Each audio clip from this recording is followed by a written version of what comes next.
जहाँ भक्तों की कथा होती है वहाँ भगवान स्वयं पधारते हैं और उस कथा को सुनते हैं। भक्तमाल की रचना की थी नावादास जी ने, उनके ऊपर टीका की थी प्रियदास जी महाराज ने कवित्त छंद में।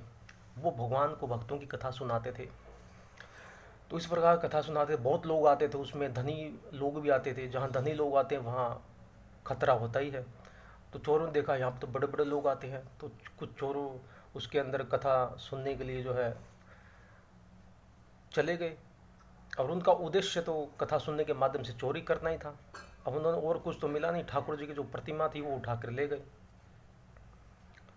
अब ठाकुर जी की प्रतिमा उठा कर ले गए तो प्रियदास जी बोले हमारे तो मुख्य श्रोता चले गए, अब कथा सुनाना बंद, भोग भी लगाना बंद, तो भोजन भी बनाना बंद हो गया क्योंकि मुख्य श्रोता चले गए।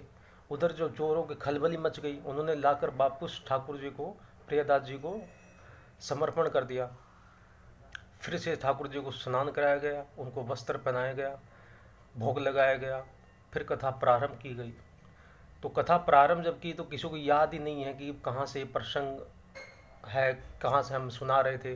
तो भगवान बोल पड़े भी अमुक प्रसंग से कथा आरंभ करो, इस जगह से कथा मैंने सुनी थी, यहाँ तक सुनी थी, इस जगह से कथा अब तुम मेरे को आगे की कथा सुनाओ।